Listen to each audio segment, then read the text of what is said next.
दोस्तों good morning. Time हो रहा है दोस्तों 4:21। तो गुड मॉर्निंग है दोस्तों। रात में नींद को नहीं, और ये दोस्तों मच्छर भी सोने को ना देते, जबकि दोस्तों अलाउट भी लगा रखे देखो।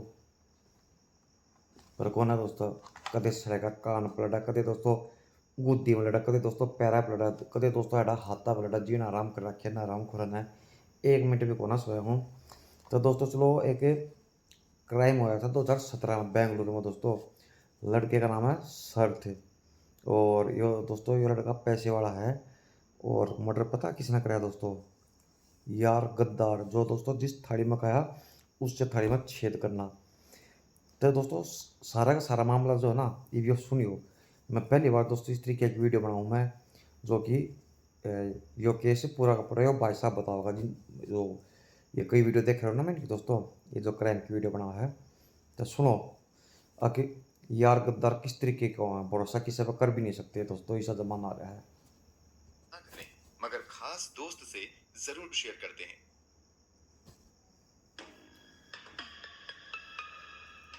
दोस्ती एक ऐसा शब्द है जिसे सभी रिश्तों से बढ़कर माना जाता है। अपनी पर्सनल लाइफ में चल रही चीजों को हम अपनी फैमिली से शेयर करें या ना करें, मगर खास दोस्त से जरूर शेयर करते हैं। इसी तरह जब हम कुछ खरीदते हैं या हमें कुछ गिफ्ट मिलता है, तो जब तक हम उन चीजों को अपने दोस्तों को नहीं दिखाते हैं, खुशी अधूरी सी रहती है। बेंगलुरु के रहने वाले 19 साल के शरद की जिंदगी में भी एक ऐसा दोस्त था जिससे वो हर छोटी बड़ी खुशी शेयर किया करता था। एक दिन जब शरद के पापा शरद को बुलेट बाइक गिफ्ट करते हैं, तो शरद इस खुशी को भी उसी खास दोस्त के साथ शेयर करने निकल जाता है। लेकिन वो दोस्त के यहाँ पहुंच पाता उसके पहले ही उसके साथ कुछ ऐसा होता है जिसकी कल्पना उसने भी नहीं की थी। और फिर घर वालों को रात में व्हाट्सएप पर एक के बाद एक कुल 3 वीडियो मिलते हैं, जिससे उनके पैरों तले जमीन खिसक जाती है। उस व्हाट्सएप मैसेज में क्या था, आखिर ये पूरा मामला क्या था और शरद के साथ क्या कुछ हुआ था, चलिए जानते हैं सब कुछ इस वीडियो में आगे।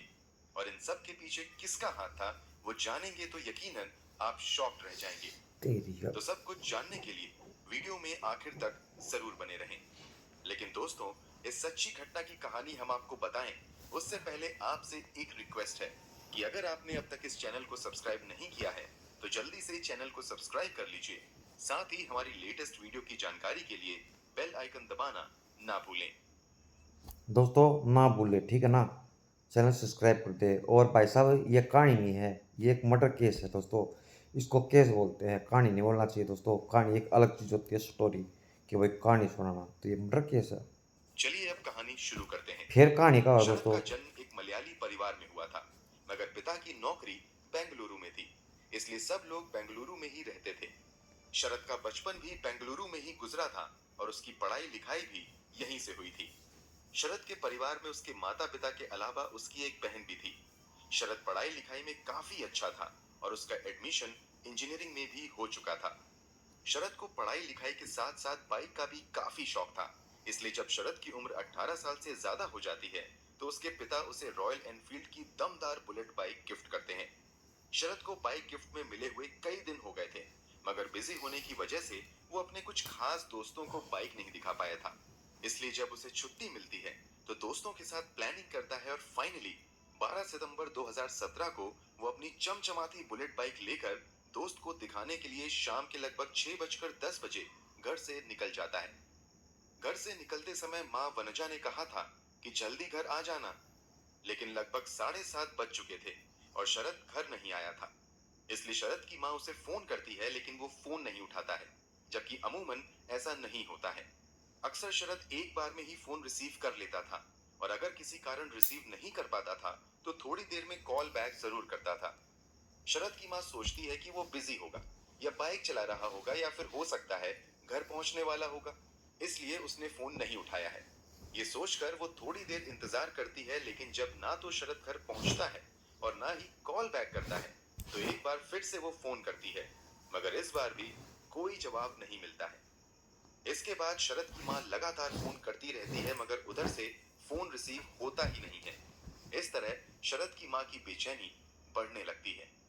अभी शरद की माँ लगातार फोन कर ही रही थी कि व्हाट्सएप पर उन्हें एक मैसेज मिलता है, जिसमें लिखा हुआ था कि मैं 10:30 बजे तक घर पहुंच जाऊंगा। ये मैसेज देखकर तो किसी को भी तसल्ली हो जाती कि बेटा 10:30 बजे तक घर आ जाएगा, मगर इस मैसेज ने शरद की माँ की बेचैनी को और बढ़ा दिया। दरअसल शरद जब भी माँ को कोई मैसेज करता था, तो उसके मैसेज की शुरुआत में अम्मे शब्द जरूर होता था। यानी शरद मैसेज में अपनी माँ को अम्मे से ही संबोधित करता था, मगर इस बार मैसेज में सीधे लिखा हुआ था कि मैं 10:30 तक पहुंच जाऊंगा। ये मैसेज जैसे ही शरद की माँ देखती है, वो तुरंत मैसेज का जवाब देती है कि तुम जल्दी से फोन पर बात करो या फिर जितनी जल्दी हो सके घर वापस आओ, नहीं तो मैं पुलिस को बता दूंगी कि तुम गायब हो। माँ के इस मैसेज के बावजूद शरद फोन नहीं करता है और ना ही फिर इस मैसेज का कोई जवाब देता है। इसके बाद भी कई बार शरद को फोन किया जाता है, मगर कोई जवाब नहीं मिलता है। अब यहाँ शरद की माँ सोच ही रही थी कि अब क्या किया जाए। उसी बीच एक बार फिर से उनकी मोबाइल की घंटी बजती है। जब वो मोबाइल चेक करती हैं, तो पता चलता है कि शरद ने इस बार कोई वीडियो भेजा है। जैसे ही वो इस वीडियो को डाउनलोड करके प्ले करती हैं, उसे देखकर उनके पैरों के तले जमीन खिसक जाती है और वो तुरंत चीखते हुए शरद के पिता को आवाज लगाती हैं। दरअसल ये वीडियो जरूर शरद के नंबर से आया था और वीडियो में शरद ही था, मगर वीडियो में जो बातें कही गई थी वो होश उड़ाने वाली थी। उस वीडियो में शरद कह रहा था कि मुझे इन लोगों ने किडनैप कर लिया है। अगर मुझे बचाना चाहती हो तो जितनी जल्दी हो सके इन लोगों को 50 लाख रुपए दे दो, और अगर पैसे नहीं दिए तो ये मुझे मार डालेंगे। इतना ही नहीं, इन लोगों को मेरी बहन के बारे में भी मालूम है और वो लोग उसको भी फॉलो कर रहे हैं। पैसे ना देने पर वो उसे भी मार डालेंगे। ಇವರು ತುಂಬಾ ಟೆರರ್ ಆಗಿದ್ದಾರೆ. ಪೊಲೀಸ್ ಕಂಪ್ಲೇಂಟ್ ಮಾಡಿದ್ರೆ ನಮ್ಮ ಫ್ಯಾಮಿಲಿಗೂ ನನಗೂ ತುಂಬಾ ತೊಂದರೆ. ನಮ್ಮ ಅಕ್ಕನೂ ಫಾಲೋ ಮಾಡ್ತಾ ಇದ್ದಾರೆ. ಇವರು ಡೇ ಬೈ ಡೇ ಎಲ್ಲ ಆಕ್ಟಿವಿಟೀಸು ಹೇಳಿದ್ದಾರೆ ನನ್ನ ಹತ್ರ. ಅದೆಲ್ಲ ಕರೆಕ್ಟ್ ಆಗೇ ಇದೆ. ಪ್ಲೀಸ್ ಫ್ಯಾಮಿಲಿ ಜೊತೆ ನನ್ನನ್ನು ಉಳು. शरद की माँ तुरंत इस वीडियो के बारे में शरद के पिता को बताती हैं। इसके बाद वो लोग फिर से शरद के नंबर पर फोन करने की कोशिश करते हैं, मगर कोई जवाब नहीं मिलता है। फिर तुरंत ये लोग पुलिस में जाने की तैयारी करने लगते हैं। इसी बीच एक बार फिर से मोबाइल की घंटी बजती है और व्हाट्सएप ओपन किया जाता है, तो पता चलता है कि इस बार भी शरद का ही मैसेज है। इस बार शरद मैसेज में कह रहा था कि अगर आप लोग पुलिस में गए तो ये लोग मुझे जिंदा नहीं छोड़ेंगे, इसलिए बिना किसी को बताए तुरंत 50 लाख रुपए इन लोगों को दे दो, वरना ये मुझे मार देंगे। ये कल आपको फोन करेंगे कि पैसा कहाँ पहुंचाना है। शरद वीडियो में ये भी कहता है कि ये लोग मुझे बुरी तरह से टॉर्चर कर रहे हैं। इसके कुछ ही मिनट बाद एक और वीडियो आता है, जिसमें शरद कह रहा था कि ज्यादा देर मत करो, अगर इन लोगों को गुस्सा आ गया तो ये मुझे मार देंगे। ये लोग बहुत ही खतरनाक हैं और आतंकवादी की तरह दिख रहे हैं। अब तक जो 3 वीडियो मिले थे, उसमें से 2 वीडियो में शरद कन्नड़ा भाषा में बात कर रहा था, जबकि एक वीडियो में वो मलयालम बोल रहा था। स्थिति की गंभीरता को समझते हुए शरद के पिता पुलिस से मदद लेने का फैसला करते हैं और वो तुरंत गनभारती पुलिस स्टेशन जाकर शरद के किडनैपिंग का मामला दर्ज करवा देते हैं। मामले की गंभीरता को देखते हुए पुलिस भी जांच पड़ताल शुरू कर देती है। पुलिस सबसे पहले पूछताछ की शुरुआत शरद के रिश्तेदारों और दोस्तों से ही करती है। शरद उस दिन किस दोस्त से मिलने जा रहा था, उस बारे में भी उसने खुलकर अपनी माँ को नहीं बताया था, मगर शरद के कौन कौन से करीबी दोस्त थे, उनको शरद की माँ और घर वाले जरूर जानते थे। इसलिए सभी दोस्तों की लिस्ट बनवाई जाती है और एक के बाद एक सभी दोस्तों को पुलिस पूछताछ के लिए बुलाती है। कुछ दोस्तों को 1 से 2 राउंड की पूछताछ के बाद ही छोड़ दिया जाता है, जबकि एक दोस्त ऐसा था जिसे 4 बार पूछताछ की जाती है। फिर भी पुलिस को कोई सुराग नहीं मिलता है और अंत में सभी दोस्तों को शक के दायरे से बाहर कर दिया जाता है। अब पुलिस इस एंगल से जांच शुरू करती है कि शायद शरद के पिता की किसी से दुश्मनी हो और वो बदला लेने के लिए ऐसा कर रहा हो, मगर ये एंगल भी काम नहीं आता है और यहाँ से भी पुलिस को निराशा ही हाथ लगती है। इधर शरद ने जो बैक टू बैक 3 वीडियोस भेजे थे, उसके बाद से उसका एक भी मैसेज नहीं आता है। साथ ही मोबाइल भी स्विच ऑफ हो जाता है। क्योंकि ये एक हाई प्रोफाइल मामला था, इसलिए इस जांच में सेंट्रल क्राइम ब्रांच बेंगलोर के भी अधिकारियों को शामिल कर लिया जाता है और जांच नए सिरे से शुरू की जाती है। पुलिस हर तरफ हाथ पैर मारती रहती है, मगर कई घंटे बीत जाने के बाद भी नतीजा शून्य ही रहता है। इधर मामला मीडिया में भी लीक हो जाता है और धीरे धीरे ये मामला गर्म होना शुरू हो जाता है। इधर पुलिस शहर के सभी हिस्ट्री शीटर और इस तरह के पुराने मुकदमों में शामिल लोगों की भी जांच पड़ताल शुरू कर देती है, मगर कहीं से भी शरद की किडनैपिंग का कोई क्लू नहीं मिलता है। पुलिस जांच में मिली नाकामियों के बीच सेंट्रल क्राइम ब्रांच के एक अधिकारी उन सभी वीडियो को फिर से देखने का फैसला करते हैं तथा कुछ एक्सपर्ट्स को भी बुलाया जाता है ताकि वीडियो को देखकर शरद की बॉडी लैंग्वेज को समझा जा सके। गौर से वीडियो देखने पर पता चलता है कि शरद ने जो दूसरा वीडियो भेजा था उसके अंत में हल्की सी आवाज आती है जिसमें वो ये कहता हुआ सुना जाता है कि ये ठीक है। मतलब शरद किसी से पूछ रहा है कि उसने जो कुछ भी कहा है ठीक से कहा है या नहीं। इस वीडियो पर एक्सपर्ट्स कहते हैं कि वीडियो बनाने के बाद अंत में शरद सामने की तरफ देखता है। मतलब इससे ये पता चलता है कि कैमरे के पीछे जरूर कोई ऐसा था जिसे शरद जानता है, तभी वो कहता है कि ये ठीक है। इसके अलावा वीडियो में शरद की जो बॉडी लैंग्वेज थी वो बिल्कुल सामान्य थी और वो ऐसे लग रहा था कि किसी जान पहचान वाले लोगों के साथ है। वो बहुत ज्यादा घबराया हुआ नहीं दिख रहा था। इन सब के बाद एक अधिकारी ये पूछते हैं कि क्या कोई ऐसा व्यक्ति है जो किडनैपिंग के बाद से आप लोगों के प्रति कुछ ज्यादा ही हमदर्दी दिखा रहा है या फिर उसका आना जाना बढ़ गया है। इस सवाल पर ज्यादातर लोग यही कहते हैं कि लगभग सभी का व्यवहार एक जैसा ही है, मगर शरद के पिता निरंजन कुमार बताते हैं कि शरद का एक बेहद ही करीबी दोस्त जो कुछ ज्यादा ही हमदर्दी दिखा रहा है। इसके अलावा वो एक लौता बंदा है जो घटना के बाद से लगभग हर दिन हमारे घर आ रहा है। इतना ही नहीं, उसने कई बार मुझसे ये भी कहा है कि अंकल जो भी पैसे मांग रहे हैं उन्हें पैसा दे दो, नहीं तो वो शायद शरद को मार डालेंगे। इस खुलासे के बाद पुलिस तुरंत उस दोस्त को बुला भेजती है। इस दोस्त का नाम विशाल था। विशाल की उम्र 21 साल थी और ये शरद का पड़ोसी भी था। इसके अलावा बचपन से ही शरद और विशाल की दोस्ती थी। इतना ही नहीं, विशाल शरद की बहन का क्लास साथी भी था। विशाल का आना जाना भी शरद के घर लगा रहता था। विशाल परिवार के बाकी सदस्यों के करीब भी था और जिगरी दोस्त होने की वजह से ये किसी फैमिली मेंबर से कम नहीं था। विशाल आरटीओ ऑफिस में काम करता था। विशाल के आने के बाद एक बार फिर से पूछताछ का सिलसिला शुरू होता है और कई दौर की पूछताछ की जाती है। विशाल पुलिस के सभी सवालों का सटीक जवाब देता रहता है। इस तरह एक बार फिर से विशाल शक के दायरे से बाहर हो जाता है। हालांकि पूछताछ के दौरान विशाल पुलिस को कुछ लड़कों के नाम बताता है और कहता है कि शरद ने बताया था कि इन लोगों से मेरा झगड़ा हुआ है। साथ ही विशाल ये भी कहता है कि हो ना हो, इस अपहरण के पीछे उन लोगों का हाथ हो सकता है। इसके अलावा विशाल शरद के घरेलू ड्राइवर महेंद्र का भी नाम लेता है और उस पर भी शक जताता है। इस तरह विशाल जितने लोगों का नाम लेता है तुरंत पुलिस उन लोगों को उठा लेती है और पूछताछ शुरू कर देती है। हालांकि कई घंटों की पूछताछ के बावजूद कुछ भी हासिल नहीं होता है। कुल मिलाकर जांच में अब तक जितने भी लोगों को पूछताछ के लिए बुलाया गया था वो सभी बारी बारी से शक के दायरे से बाहर हो रहे थे और एक सवाल अभी भी बचा हुआ था कि आखिर शरद किस हालत में है और शरद को किडनैप करने के पीछे किन लोगों का हाथ है। अब इस जांच में टेक्निकल टीम को भी शामिल किया जाता है और शरद के मोबाइल लोकेशन और कॉल हिस्ट्री निकाली जाती है। वैसे ये तो बहुत पहले हो जाना चाहिए था, मगर जिस पुलिस थाने में केस दर्ज करवाया गया था उसके इंस्पेक्टर का ट्रांसफर कुछ दिनों पहले ही हुआ था और अब तक इस थाने में नए इंस्पेक्टर नहीं आए थे।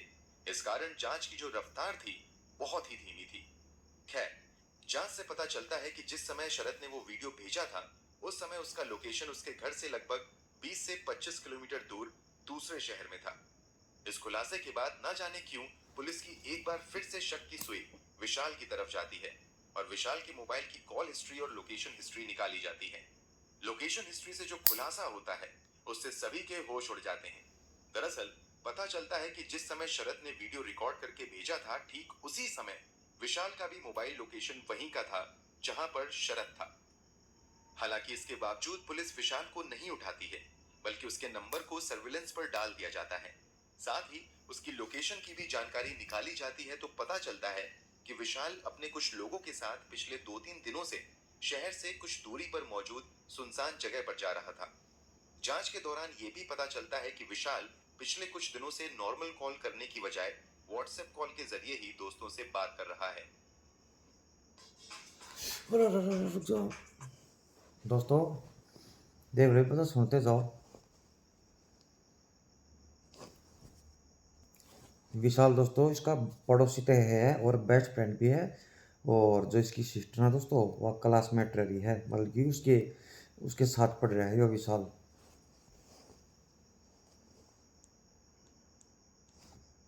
जरिए ही दोस्तों से बात कर रहा है।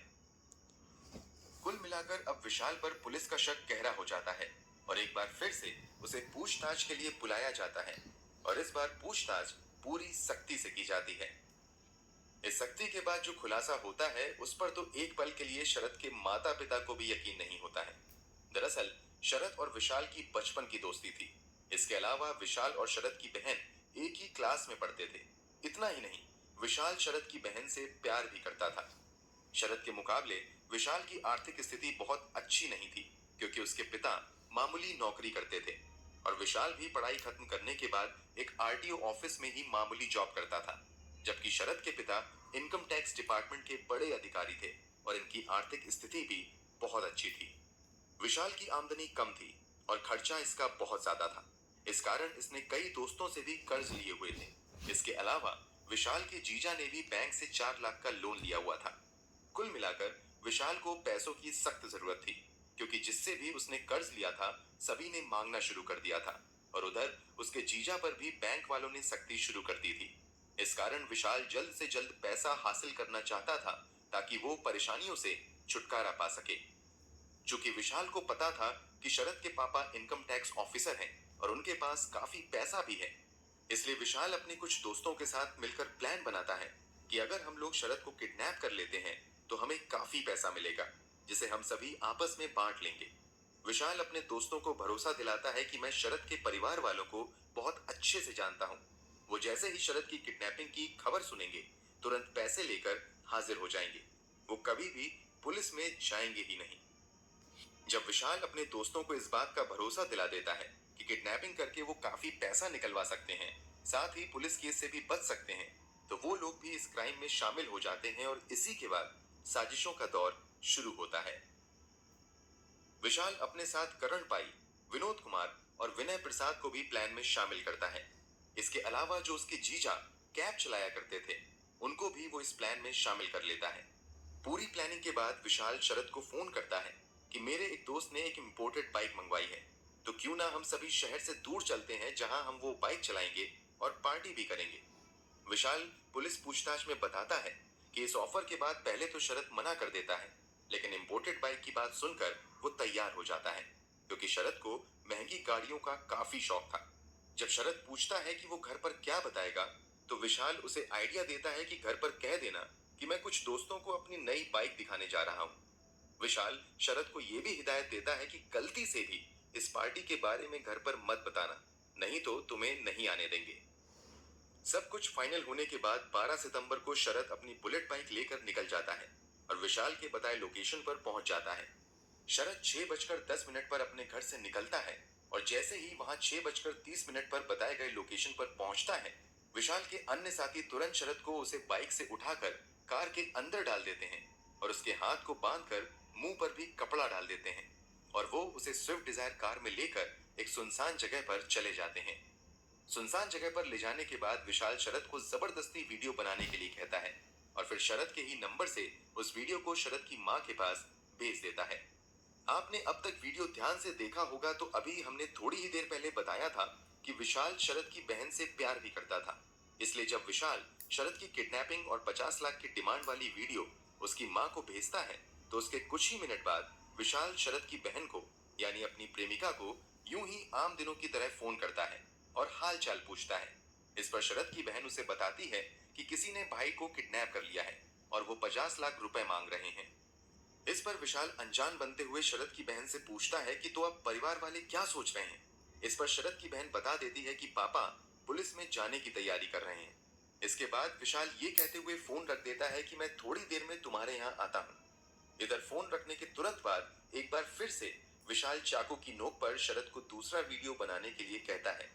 इसी के बाद शरद अपने परिवार वालों को दूसरा वीडियो भेजता है जिसमें वो कहता है कि आप लोग पुलिस के पास मत जाओ, नहीं तो ये लोग मुझे मार डालेंगे, इन लोगों को पैसा दे दो।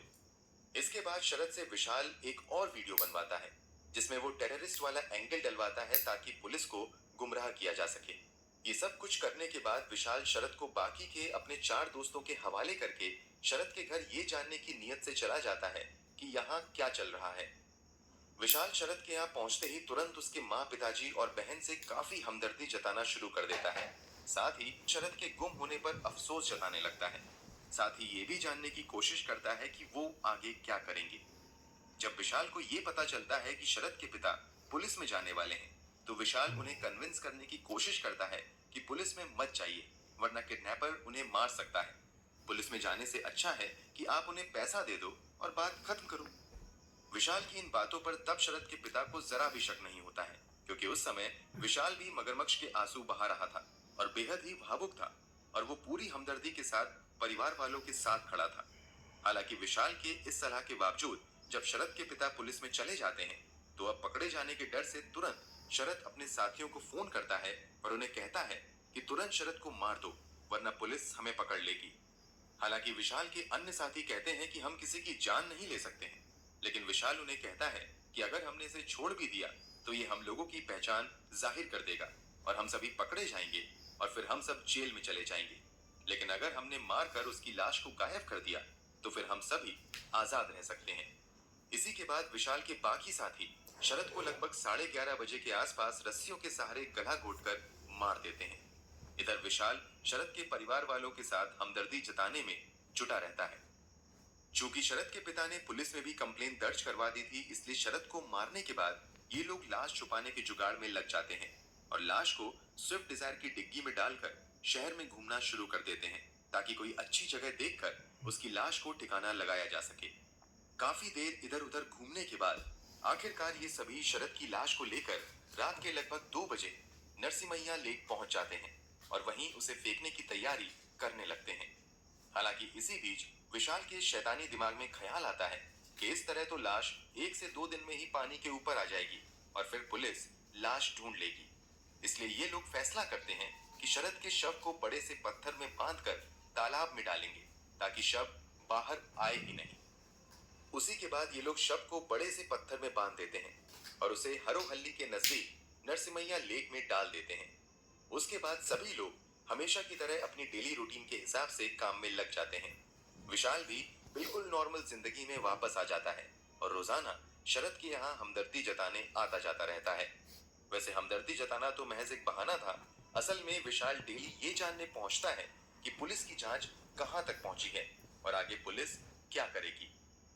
किडनैपिंग के कुछ घंटे बाद ही विशाल ने शरद की हत्या कर दी थी।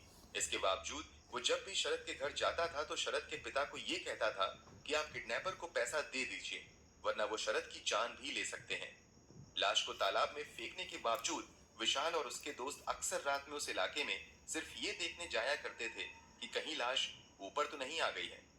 फेंकने के 5 दिन बाद तक तो लाश अंदर ही रहती है, मगर जब ये लोग 17 सितंबर को उस तालाब के पास जाते हैं तो देखते हैं कि शरद का शव ऊपर तैर रहा है। ये देखकर विशाल और उसके सभी दोस्त तुरंत घबरा जाते हैं और फिर लाश को दोबारा पत्थर से बांध देते हैं। साथ ही लाश को जल्दी नष्ट करने के उद्देश्य से पत्थर के साथ साथ एक बोरी नमक भी साथ में बांधकर दोबारा शव को उसी तालाब में डाल देते हैं। जब ये लोग 19 सितंबर को फिर वहां जाते हैं तो देखते हैं कि लाश फिर ऊपर आ गई है। इसके बाद ये लोग लाश को फिर कहीं और ले जाकर फेंकने की प्लानिंग में लग जाते हैं। वैसे 7 दिन बीत जाने की वजह से लाश पूरी तरीके से सड़ गल चुकी थी और मांस हड्डियों से अलग हो रहा था। इसके बावजूद ये लोग शव को कहीं और ले जाकर फेंकने का प्लान करते हैं और एक बार फिर से शव को तालाब से निकालकर उसे पत्थर से अलग करते हैं और शव को गाड़ी में डाल लेते हैं और रात के अंधेरे में शव को लेकर रामूहल्ली के करीब आते हैं और यहीं तालाब में डाल देते हैं। इस खुलासे के बाद दोस्तों देख लिया इसने क्या करा है। आस्तीन का सांप था दोस्तों, आस्तीन का सांप हराम खोरना है। पैसा की जरूरत थी दोस्तों। ये जीजा ने भी लोन ले रखा था 4-5 लाख रुपए, टैक्सी चलावा है।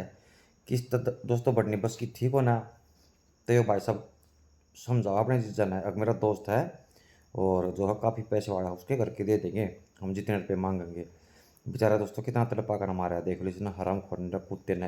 ये दोस्तों देखो याडा उसकी डेड बॉडी तालाब में ऊपर आ जावा है, 2-3 बार आवा है और फिर ये याडा गिरा है। देखो पुलिस वाले ने लेकर जान लग रही है। हर कोई आश्चर्यचकित रह जाता है। पुलिस विशाल को तुरंत लेकर उसी क्षेत्र में आती है और उसकी निशानदेही पर 22 सितंबर की सुबह यानी हत्या के 10 दिनों बाद तालाब से शव को बरामद कर लिया जाता है। क्योंकि शव पूरी तरीके से क्षत विक्षत हो चुका था, इसलिए तालाब के नजदीकी ही शव के सैंपल लिए जाते हैं और ऑटोप्सी की जाती है और फिर आनन फानन में शव का अंतिम संस्कार कर दिया जाता है। शरद के घर वाले जितने दुखी शरद के जाने से थे, उससे कहीं ज्यादा दुख उन्हें इस बात से था कि जिस विशाल को उन्होंने परिवार के सदस्य की तरह माना था, उसने उन्हें ना सिर्फ धोखा दिया था, बल्कि 10 दिनों तक गुमराह भी करता रहा। विशाल पर शरद के घर वाले कितना यकीन करते थे, इसका अंदाजा आप इस बात से भी लगा सकते हैं कि जब विशाल की कॉल हिस्ट्री और लोकेशन हिस्ट्री निकालने के बाद पुलिस को फिर से विशाल पर शक हुआ, तो पुलिस वालों ने शरद के पिता निरंजन कुमार को बताया कि वो विशाल को गिरफ्तार करना चाहती है, ताकि इस बारे में फिर से पूछताछ हो सके। इस पर शरद के पिता ने कड़ा विरोध जताया था, हालांकि बाद में वो मान गए थे। मतलब कि दोस्तों इसका बाप फिर भी इस पे यकीन रखा है, नु कहा है अगर उस लड़के ने आप क्या थी को हो पूछताछ करते विशाल ने, वो तो मेरे लड़के का कति खास दोस्त है, घर में उठना बैठना मेरे बेटे जैसा है। तो देख लो दोस्तों, इतना विश्वास इसने हराम करना तोड़ा है। शक्ल दिखा दूँ मैं इसकी, शक्ल तो दिखानी पड़ेगी दोस्तों। यार गद्दार जो है जी की आँख सोच रहे हैं दोस्तों, यो है विशाल, और बाकी जो साइड में है दोस्तों यो है विशाल का जीजा, और दो है कि दोस्तों फोटो दिखती कौन है, देखो ये रे साढ़े हराम खोर शोर दोस्तों। बेचारा अकेला था अपने परिवार में, और सिर्फ उसकी सिस्टर थी। इब बेखारी दोस्तों पैसा की जरूरत थी तो ये दोस्तों कह भी सका था, अपने दोस्त तक कह देता, इस नहीं था दोस्तों अपने दोस्त के फादर तक कह देता कि अंकल जी को ना बहुत ज़्यादा ज़रूरत है पैसा की, और कुछ टाइम तक मेरे तक दे दो ब्याज पे या जो भी है। तो दोस्तों क्या पता दे दे, हेल्प कर भी देता, कोई मना थोड़ी ना करे, क्योंकि दोस्तों जब बचपन के दोस्त रहे ये तो दे देता मेरे हिसाब से। पर ना दोस्तों इन्हें तो रास्ता ही गलत चुनना है किडनैपिंग का। अब पैसे मिल जाएंगे फिर तुम अपना इन्हें छोड़ दियो। ये बाबू ने दोस्तों अपना कंप्लेंट करवा दी, तेने डर तेना क्या करे कभी तुम फंस जाओ, तो अपने दोस्तों इसका मर्डर कर दिया बेचारे का यार। नई बुलेट बाइक लेकर आया था दोस्तों छोरा, ये बाप ने दबाई थी जब 12 पास करी उसने, क्योंकि प्रोमिस जो कर रखा था। वह बुलेट भी दोस्तों उड़ा घर खड़ी रहेगी, क्या नाम भाई साहब का, शर्त के घर पे खड़ी है दोस्तों।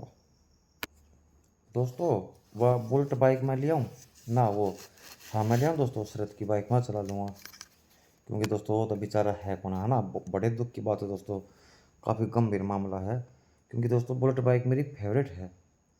तो सोचता हूँ मैं दोस्तों सुबह चाय पी कर है वहाँ पर जाऊँगा, मैं बात करूँगा अंकल जी से कि अंकल जी शरद की जो बुलेट बाइक है प्लीज़ आप मेरे को दे दो, मैं इसको अच्छे से रखूँगा बाइक को।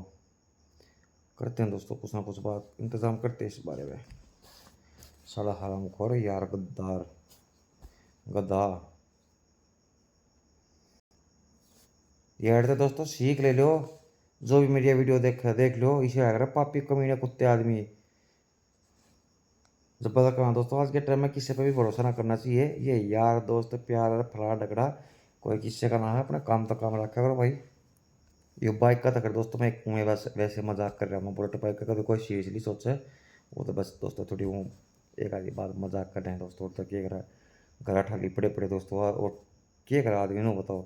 मेरी तो ज़िंदगी दोस्तों इस कमरे में कट्टन लग रही है, जल्दी दोस्तों मैं भी मरने वाला हूँ, ठीक से। और जब मैं मर जाऊँ ना दोस्तों आज एक आधा कोई तो आया जाइयो, ठीक है ना, मेरा अंतिम संस्कार करते ही। दोस्तों कल का ना एक मामला है यूपी के लखनऊ का, यूपी की राजधानी लखनऊ का दोस्तों। एक है ना वो है सराफा ज्वेलर्स, जो है दोस्तों ये इनकी दुकान कर है ना, ये जो सुनार की दुकान होगा, ये पजेब गोल्ड रिंग वगैरह जो ये मिल रहे हैं। तो दोस्तों इसने ना एक आदमी था ब्याज में पैसे दे रखे थे 65-70 हज़ार रुपये दोस्तों बता दूं मैं, ठीक है। तो ये जिस तरह दोस्तों पैसे दिए थे ना वो टाइम पर दे को ना पाया था दोस्तों, मतलब कि ब्याज नहीं दे पा रहा था उसने, 1-2 महीने तक टाइम पर दे दिया। तो ये दोस्तों उस तो बाद में ब्याज नहीं दे पाया वो, तो ईवीओ तो दोस्तों ब्याज मांगेगा ही ना, पैसे जो दे रखे हैं 60-70 हज़ार रुपये जो भी हैं। तो दोस्तों वो क्या है आप अभी है को ना, जब हो जाएंगे पैसे तो दे दूंगा, मैं दे दूंगा। तो ये है दोस्तों जो दुकान करे, जिसकी दुकान है ये आदमी देखो यार बुढ़ा, ये दोस्तों 65 साल का है मैं बता दूं। और ये जो साथ में जो ये 3 लड़के हैं ना, ये चलो ये भी मैं बताऊंगा।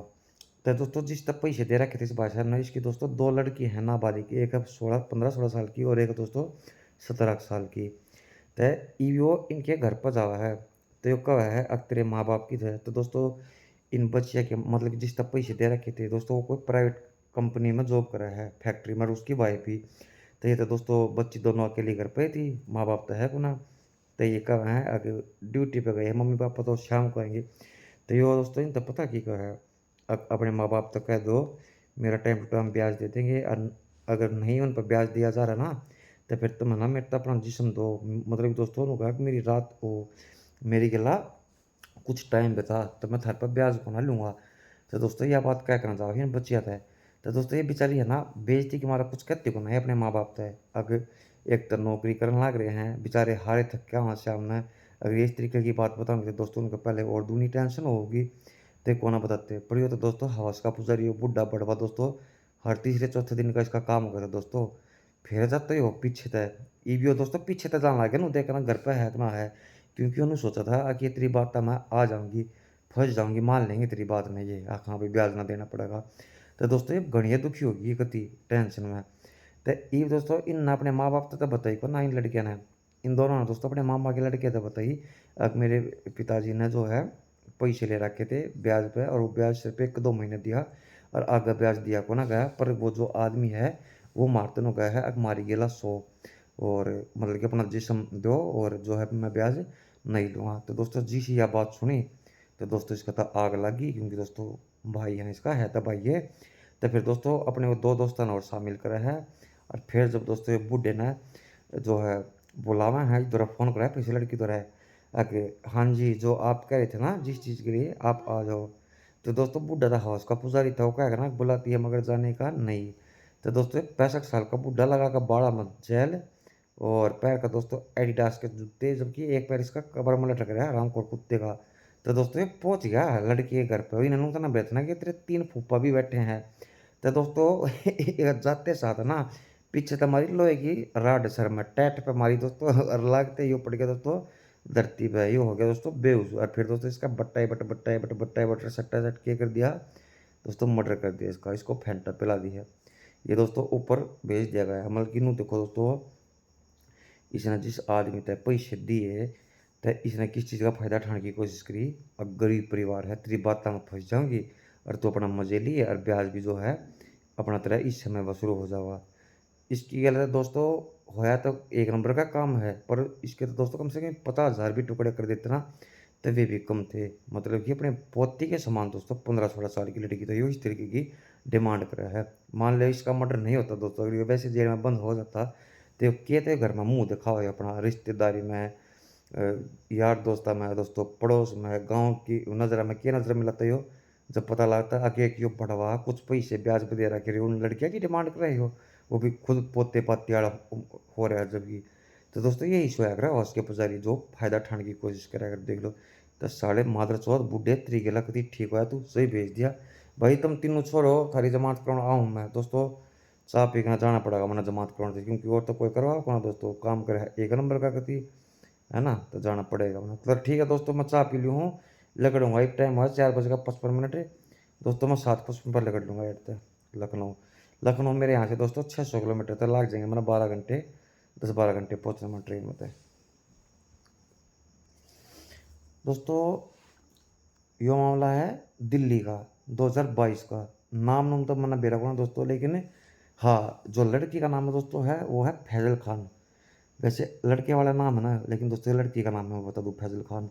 और दोस्तों यार जिस कंपनी में जॉब करना है उसका नाम है दोस्तों नीरज गुप्ता। इसमें लिख रहा है दिल्ली फैजल खान के इश्क में नीरज गुप्ता सूटकेस में पैक होकर दूर पहुंच गया 974 किलोमीटर दूर। तो दोस्तों ये जो बूढ़ा ना ये है दोस्तों कम से कम 52-53 साल का, और जो यह लड़की दोस्तों यह 18-19 साल की है। और जो साइड में है ना जो दूसरी लेडीज वह दोस्तों इस लड़की की माँ है, और जो बीच में एक लड़का है वो दोस्तों इस लड़की का भाई। देखो फोटो यो हो बूढ़ा 52-53 साल का यो रहा, बाकी ये रही या जो लाल सा जो लाल दुपट्टा दोस्तों यह है फैजल खान।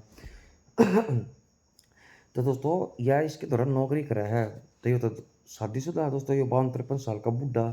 और इसके दोस्तों लड़का की भी शादी हो रही है, मैं बता दूँ इसने अपनी लड़की की भी शादी कर रखी है। तो यो दोस्तों इसकी है ना वो सपोर्ट करने लगता है इसने दोस्तों, इसकी सैलरी बढ़ा दी ना थोड़ी बहुत, और कुछ दोस्तों पैसे ना अपने पास से भी दे देता नू दिखाने तो यह खा भाई मैं तो तेरी इतनी मेहर करूँ हूँ। कुल मिलाकर दोस्तों मतलब इसने फंसाने की कोशिश कर रहा था अपने जाल में। तो दोस्तों यह भी समझ गई आगे तो तेरे चक्कर में है, और ये इस सकांटे तो जो है ना पैसे ज़्यादा देवा है और तेरे पीछे पीछे घूमा है। तो ये दोस्तों या इस ज़्यादा कुछ को ना कहती, क्योंकि दोस्तों यह लड़की बेचारी है यह भी बहुत ज़्यादा गरीब हैगी। तो ये दोस्तों इस तब बोल देगा आई लव यू बुढ़ा हराम खोर, मैं तो तेरे से इतना प्यार करूँ हूँ और मैं तो तेरे से शादी करने के लिए भी तैयार हूँ और आगे तक जो मैं निभाऊंगा, कभी तेरे को धोखा नहीं दूंगा और हर चीज़ की मौज रहेगी। तो दोस्तों इनका रिश्ता तो दोस्तों नहीं चलता रहता, इसने दोस्तों हाँ भर दी इस लड़की ने, मतलब कि भी इनका दोस्तों प्यार हो गया है वो। ठीक है, इस लड़की की दोस्तों मजबूरी समझो या जो भी समझो, कहने का मतलब कि तो इवन इनका दोस्तों ऐसे चलता रहा प्यार। तो ये इस लड़की के दोस्तों माँ बाप इस लड़का देखने लगे क्योंकि वो लड़की जवान हो रही है। तो ये भी तो बताऊँ तो दोस्तों ये मना करा है कि ना मम्मी मैं अभी शादी नहीं करूँगी, अभी शादी नहीं करूँगी। तो दोस्तों ये भी के माँ बाप का रहेगा, भाई भी का है, ये बना करेगी शादी और कि तू बूढ़ी होकर ना करेगी, जमाना पहले इतना खराब चल रहा है तो हम लड़का तेरे ही देखा है। तो दोस्तों भी ज़्यादा कुछ तो बोल को ना सके थी। तो इस तरह दोस्तों लड़का देख लिया लड़का। तो ई वेस तो पता है अपने आशिक थे से बूढ़े थे नीरज गुप्ता थे, अब मेरे घर वालों ने तो जो है मेरे ते लड़का देख दिया है और मेरी शादी कर देंगे। अरे मासरो हराम खोरो रुक जाना, क्यों करती है तुम काटन पर लाग रही हो, मैंने सोन भी दिया थोड़ी बहुत देर। तो ये आ गया रहे।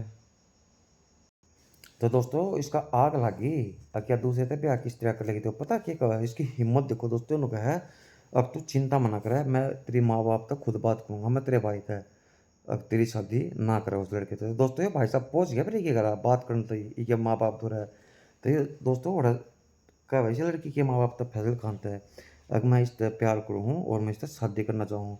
बस दोस्तों इसने इतनी बात कही थी, एक दोस्तों घर में कोई पत्थर सा दे रहा था, पत्थर वो ठाकर दोस्तों इसकी भी टैट में मारे आई देखने दोस्तों ये भी एक लाख थे पत्थर और पड़ गया।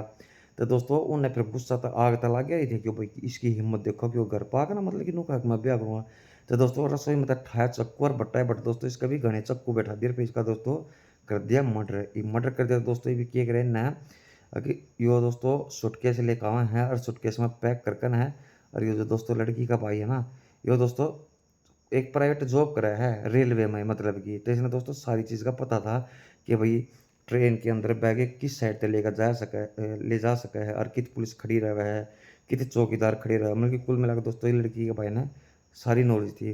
तो दोस्तों ये जब पैक करके ना फिर रेलवे स्टेशन पे पहुंच जावा है और दोस्तों लास्ट उसने सूटकेस ने यो ट्रेन में बैठ कर ना दोस्तों कितना दूर है छोड़ा 972 किलोमीटर दूर उड़ा छोड़ा दोस्तों। इस इसकी गला दोस्तों किसा किसा करे भाई साहब की गला बूढ़े की गला सही करे ना, एक नंबर का काम कर दिया दोस्तों। यो भी हाउस का पुजारी था बड़ा, इसने भी फायदा उठाया दोस्तों गरीबी का, गरीब लड़की का। अब जो अपना ये है ये तो दोस्तों गरीब की है ना, कोई इज्जत को ना समझते, मैं बता दूं यो काम तो दोस्तों मैंने यार भी देखना हम अपने गाँव में, मैं बता दूं देखो मैं एक है दोस्तों लड़की सिर्फ 12 13 14 साल की लड़की है दोस्तों, मेरी पीछा गली में है, मैं बता दूं। तो एक दिन दोस्तों मैंने देखी रात में 8 साढ़े 8 बजे की बात है, एक कम से कम भी दोस्तों 43 साल का आदमी पंडित जी है दोस्तों, नाम उम तो मैं करके बताऊंगा, 43 साल का है। तो दोस्तों वो अंधेरे का फायदा ठाकन है दोस्तों, उसके प्राइवेट पार्टनर है वो टच करने लगा था वो भोसडी को मादर चौध। तो दोस्तों मैंने तो वो देख लिया, तो मैंने देखना दोस्तों शुद्ध फिर अपने घर ना चले गया। तो ये दोस्तों वहाँ तो बच्ची है छोटी सी, वहाँ भी दोस्तों अपने घर पर चली गई। उन्हें सोची कदे अंकल कुछ कहेगा ना, कदे घर पर कुछ बता देगा ना। तो क्योंकि दोस्तों जानते है मना पीछे की गली में तो मकान है। तो दोस्तों मैंने तो कर कुछ कही को ना उस बच्ची थे, पर वो जो बूढ़ा था ना दोस्तों मैं उस तक पूछू था मगर इतना शर्म नहीं आई, तो ये क्या हरकत करा था मगर कितनी छोटी सी है बच्ची, इसने पे क्या है कभी कोना पे रहा है, तो इसके प्राइवेट पार्टनर तो छून ला रहा है, मतलब कि वो भी अंधेरे का फायदा उठा रहा है।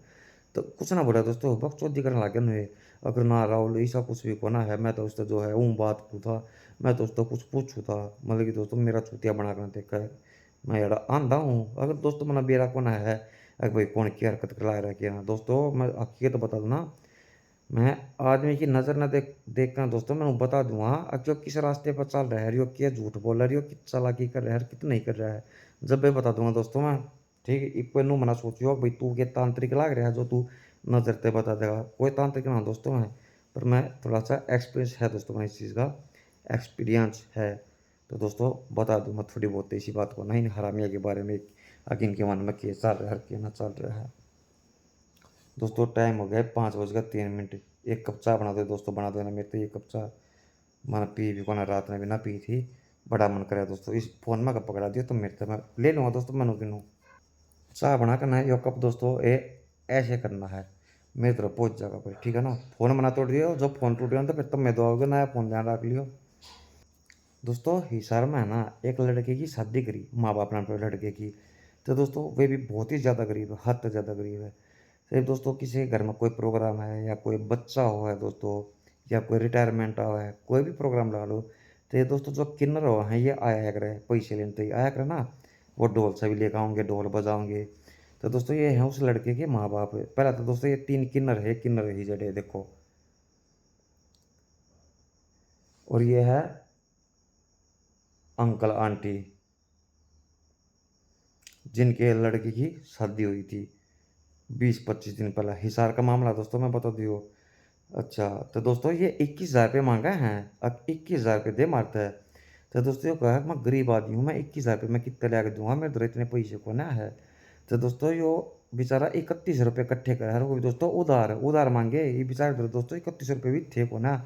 ये गणे तो दोस्तों नो भी कह देंगे अपने लड़के की शादी किस तरह कर दी जब इधर बोझ में 31 रुपये भी को ना। तो वो दोस्तों इसने भाई साहब ने उधार लिए थे, किसी पर कर्जा लिया था दोस्तों, कागज कोगज दरकर प्लॉट श्लॉट के जो भी है। तो दोस्तों इन्हें 31 रुपये इकट्ठे करे थे तो दे रहे लेते कौन है। देखो दोस्तों ये रहे 31 रुपये, ये दरे सूट भी रखा है रेड कलर का ये वाला। तो यार दोस्तों ये जमकर बैठ गए नो कहे अब 21,000 रुपये चाहिए हमने। दोस्तों इनके चूतड़ा पर लात नहीं मारता मैं दोस्तों, इसकी जगह होता नहीं अंकल जी की जगह। तो दोस्तों इनके चूतड़ा पर खींच खींच कर सोटे मारता मैं। मगर साले पेट पलट के पैसे किस चीज़ के पैसे देने तारे थे। ये दोस्तों 3100 देने लग रहा है उधार लेकर ना दोस्तों, मैं दूँ ना 31 रुपये भी हकीकत तो बता दूँ। ये दोस्तों गणित है ना अंधविश्वासी हैं नु सोचे हैं वो क्या है ना। अब हिजड़े के किन्नर के दोस्तों आशीर्वाद ना बहुत लाग है, मतलब कि किसी का अगर कोई भी किन्नर आशीर्वाद दे रहा है पा छुआंगे दोस्तों पूरे पा, इनने भी भगवान मानना है। और जबकि दोस्तों इन किन्नर की असलियत पता को ना इन नकद है कि ये किस टाइप का है, मन से दोस्तों इनका पता है। सारे किन्नर ना करे दोस्तों मैं, लेकिन इनमें 80% दोस्तों बहुत ही गंदे और नीच वहाँ कति। यार दिल्ली में दोस्तों मैंने बहुत देखे हैं सब सिरे के खड़े हो जाएंगे दोस्तों रात में 11 बजे तक बाद में खड़े हो जाएंगे। होटल द्वारा कितने रेलवे स्टेशन द्वारा खड़े हो जाएंगे, कितने बस स्टैंड द्वारा खड़े हो जाएंगे और गंदे काम करें दोस्तों। ये वही इनका धंधा इन्हीं से डाला। तो ये भी नू बेरा दोस्तों इस अंकल जी ने 5100 दिए, 11,000 दिए, अक्षय ने फिर पूरे 21,000 रुपये दिए। वही एक आध दिन ले जाना जो भी है। ये दोस्तों अगर थारे घर भी अगर मान लो कोई इस टाइप का आवा है कोई हिजड़े की नर जो भी प्रोग्राम है, तो दोस्तों पैसे मत दिया करो। उन्होंने कहा भाई तू रोटी खा ले, तेना जय रोटी खानी है तू खा, ठीक है पेट भर करना, ये पैसे पैसे को ना मिल रहा है। ज़्यादा से ज़्यादा दोस्तों एक सूट दे दो जो भी थारे मन मर्जी का है, पर पैसे मत दे दियो दोस्तों। बस मैं बताऊँ कोई जरूरत नहीं है पैसे देने की। ये उस पैसे का दोस्तों पता क्या करेंगे, दारू पियोंगे, खूब नशा करेंगे और मौज करेंगे। मेरे घर तो दोस्तों 1 किलोमीटर की दूरी पर जो है रहा हैं किन्नर किन्नर समाज, मतलब कि बहुत सारे हिजड़े आएंगे। वे दोस्तों एक इक्को गाड़ी ले रहे हैं, तो जितने भी उनकी कोई बुकिंग आवा या जो कितने भी अगर उन्हें प्रोग्राम का पता चला है तो दोस्तों वे उड़े पहुँच जाओ मुँह ठाकने। और एक बात बता दूँ, मैं दोस्तों हर पूर्णमासी पर है ना जोधपुर जाया करता। एक मंदिर है दोस्तों उड़े त्रिलोक भारती का। तो मैं बोला दोस्तों 10-10 दिन 15-15 दिन भी मैं जो है रुक कर ना आ रहा हूँ। तो मैं जब भी दोस्तों ट्रेन तक जाता ना तो मैंने एक किन्नर मिलते हमेशा मिले दोस्तों। मैंने कर करनू ला दे भाई पैसा। मैं बोला माँ किस चीज़ का पैसा, बोला सब दे रहे। मैं बोला माँ सब तो साले के गांड मराते हैं नहीं ताड़े साले का, मैं भी गांड मराता दूंगा कि मगर साली मादर चौदो मगर तुम सुधर जाओ, मगर मेरे द्वारा ना 1 रुपये भी। मगर मैं तो पेटीएम चलाया तो फिर क्यों बोले कोई बात नहीं, वो पेटीएम नंबर लिखो मेरा और जो है ना पेटीएम कर दो मेरे इस पे फ़ोन पे। मैं बोला मैं यार तला करते चल मैं करवा दूंगा मगर तेरा वो पेटीएम सेटीएम। तो दोस्तों इन मैं तो हर महीने जाया करता, 2-2 3-3 बार भी गया हूँ मैं। तो ये दोस्तों मैंने जाना लग गए। तो मेरे तक होना कौन थे एक बार भी पैसे की, मैं जी शायद दिखता ना दोस्तों सीधे आगे ना लग जाते फिर अपना और सवारियाँ पे मांगते हुए पैसे दो दोस्तों। किसी ने 20 दे दिए, किसी ने 10 दे दिए, किसी ने दोस्तों 5 दे दिए। 5 रुपये तो दोस्तों खराज के टाइम में कोई ना देता, कम से कम भी दोस्तों 10 रुपये तो दे हुए हैं। ये है दोस्तों इनकी चौरा की कमाई। इवन देखो दोस्तों पूरे दिन ट्रेन में हंडे जहाँ हैं इनके दोस्तों हिस्से बढ़ रहे हो हाँ डिब्बे। अब इस डिब्बे में मैं जाऊँगी, इस डिब्बे में मैं जाऊँगी नहीं। ये तो दोस्तों आदमी ना लोग है ना, कुछ भी सोच लो तो बीच के ऐसे सुसरे किन्नरे।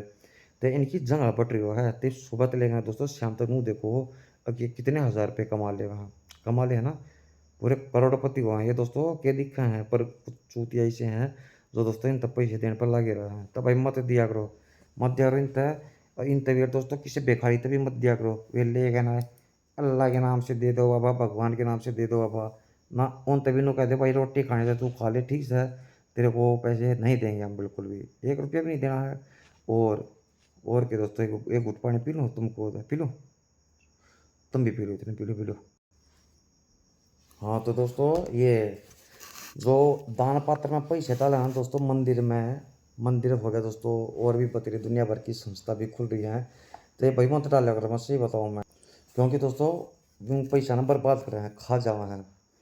कुछ दोस्तों पंडित हुए हैं जिनकी वजह से बढ़िया पंडित भी बदनाम हुए हैं। तो दोस्तों दान पात्र में मत डाला करो पैसे अपने। दोस्तों जो तुम दान पात्र में पैसे डालो ना, 100 रुपये 500 रुपये जो भी है, उन पैसा का दोस्तों किसी गरीब की हेल्प करके देखो, किसी बेजुबान तो दोस्तों खाना खिलाओ, उसका दोस्तों मज़ा ही अलग है। आदमी दोस्तों बहुत अच्छा फील करेगा, हाँ मैंने उन पैसा का अपने हाथ तक खाना खिलाया है या किसी की मदद करी है। मदद दोस्तों जिसकी भी करो ना, मतलब कि उसके घर में राशन दे दो, तेल की बोतल होगी दोस्तों, आटे का कट्टा हो गया, और जो थोड़े बहुत ज़रूरत का जो सामान होगा वो दे दिया, ठीक है। तो दोस्तों ये दान पत्र में पैसे डाल कर ना, ये भाई वेस्ट मत करा करो दोस्तों, बिल्कुल मत करा करो, मैं सही बताऊँ, ठीक है ना, समझ जाओ करो तुम बात ना। दोस्तों एक मैडम है, ठीक है, ये मामला दोस्तों मध्य प्रदेश के जबलपुर का है, जित बेड़ा घाट एक बहुत बड़ा दोस्तों झरना भी हैगा, ठीक है ना। तो यार मैडम दोस्तों जाना है मना बढ़िया तरह यार, मैं भी दोस्तों इसना जाना हूँ, क्योंकि दोस्तों मैंने इसका नंबर भी दे रखा है अपना, मेरी बात इसका दोस्तों कई बार हो भी रही है। तो इसका दोस्तों 2022 में शादी हुई थी इसकी, गया था मैं शादी में भी गया था, देखो है ना कितनी ब्यूटीफुल। ये में लिख रहा है बॉयफ्रेंड का एहसान चुकाने पति को बनाया कंगाल। तो दोस्तों ये मामला 13-14 दिन पहले का है। तो यार मैडम है दोस्तों, जो इसका नाम दोस्तों आशा है, बता दूं मैं, ठीक है। तो इसकी जब दोस्तों शादी होगी ना, तो इसका दोस्तों जो आशिक है वो इसने दोस्तों अपने हस्बैंड थे और अपने सास ससुर थे, पता है क्या बताया, दूर की रिश्तेदारी का दोस्तों इसने भाई बता दिया, आगे तो मेरी रिश्तेदारी में बुआ का लड़का है। तो दोस्तों ये भाई बता दिया, तो कोई शक करे कौन इस चीज़ का, तो दोस्तों और फिर ऊपर से दोस्तों या आशा के कहो अपने हस्बैंड थे अपने सास ससुर थे कि ये जो भैया है ना मेरा, ये गवर्नमेंट जॉब दिलाता है किसी बड़ी पोस्ट पे, लेकिन पैसे लगते हैं। तो दोस्तों ये सोचे हैं ये माँ बाप, मतलब कि इसके हस्बैंड है सास ससुर, अगर जब इसका भाई जब नौकरी लगवाते हैं तो और भी बढ़िया बात है, सरकारी नौकरी मिल जाएगी। तो दोस्तों अब आप पैसे बताओ है कितने पैसे पहले देने पड़ेंगे और फिर बाकी ज्वाइनिंग के बाद। तो दोस्तों यार थोड़े थोड़े करके ना जो है 38 लाख रुपए दोस्तों इसने ले लिए जॉब के नाम पे, कदे 2 लाख दोस्तों, कदे 5 लाख, कदे 3 लाख, कदे 50,000। तो ये दोस्तों 38 लाख रुपये तो इसने जो है दे दिए अपने बॉयफ्रेंड थे। ये घर में दोस्तों 460 ग्राम गोल्ड रखा था। तो दोस्तों वो गोल्ड भी उठा दिया इस मैडम ने, वो भी को ना छोड़ा, और उसकी जगह दोस्तों इसने पता क्या करा, पित्तल के वो कुछ मत वो धर दिया दोस्तों, कोई पित्तल का सामान धर दिया, मतलब कि नहीं वो उस पर सोने का पानी फिरवा कर है। तो जब इसका दोस्तों ससुर जी ने जरूरत पड़ेगी कुछ पैसा की, तो बैंक में जावा है वे ज्वेलरी लेकर, उन्होंने थोड़ी ना बेरता कि ये पित्तल की धर रखी है बदले में। तो दोस्तों जब वो बैंक में गया ना, तो बैंक वाले कहा है ओ ताऊ ओ अंकल, ये तो तू पित्तल का लेकर है, ये सोना कौन है। तो दोस्तों जब ये हैरान रह गया, फिर अपने घर बताओ है अरे भाई वो तो सोना की दगाया घर में था, वो तो नकली है, वो तो पित्तल का है। जब दोस्तों फिर हर तरीके से इंक्वायरी काटे, जब इसका पता लग गया है, अब इसने तो अपने बॉयफ्रेंड से जो है 38 लाख रुपये दे दिया, तू तक कर दिया इसने कि कंगाल। तो दोस्तों इसने मेरी बात को ना मानी, मैंने इसका कही थी मगर तू 38 लाख रुपये में कहा, मगर 3 लाख रुपये दे दे मेरे तक, तू 35 लाख रुपये अपने उससे दे दे बॉयफ्रेंड से, मगर कितना कुछ ना होगा, मगर तेरा मामला भी मैं सोल्व करा दूंगा, मगर मैं समझा दूंगा तेरे बटे बिना तेरी सास ससुर ने। पर ना दोस्तों को ना मानी ना बोले किनारा, और मैं ना दूँ 1 रुपये भी, मैं तो अपने बॉयफ्रेंड दे दूँगी। फिर दोबारा कही मैंने दोस्तों इस मगर मैंने बच्चा तक खाना खुआना है, मगर मैं कोई रुपया अपने दोहरा को ना रखूँ, ना मैंने कोई अय्यासी करनी, और ना कोई दोस्तों मैंने कोई दारू पीनी, मैं तो सिर्फ इन बेजुबानों तक खाना खाऊंगा। ना दिए थे दोस्तों, ना दिए, पकड़वा दी, फिर मन ने भी कही मगा भाई छोड़ियो मना से नकती भी इन जेल में डलवाओ, सीख रहे हैं दोस्तों मैंने सही करते रहे। अरे माँ थोड़ा आराम करो, सोने देगा क्यों कति चाला कर रहे हो बेशर्मो, तुमने तो जीना है आराम कर दिया। दोस्तों चाय रख कर आ रहे हो, मैं रुक जाओ, लो दोस्तों चाय पी लो गर्मा गर्म। 3 किलो दूध की चाय दोस्तों यार, 3 किलो दूध पिया कभी, 3 किलो दूध की चाय नहीं पिया ना, मैं पिलाता हूँ दोस्तों। वीडियो में क्लोज कर दूँ, और सभी का कमेंट करने वाला को दोस्तों दिल से thank you, Riya madam Sandhya madam, Renu Garia sister, Ranjit Kaur madam, हवाई कॉमेडी भाई और पन्ना गुरुंग मैडम और ललित और रितु मैडम और भी हैं दोस्तों, कई नाम ध्यान को ना है। तो दोस्तों सबका दिल से थैंक यू। और दोस्तों ऐसे ही प्यार बनाए रखे। और दोस्तों लाइक कमेंट किसी ने करनी हो तो दोस्तों कर दियो, ना तो बाकी ज़िंदगी दोस्तों अपनी चल रही है। और दोस्तों अपने बच्चों का भी ध्यान रखा करो भाई, ठीक है ना, ज़माना बड़ा ख़राब है। बाय।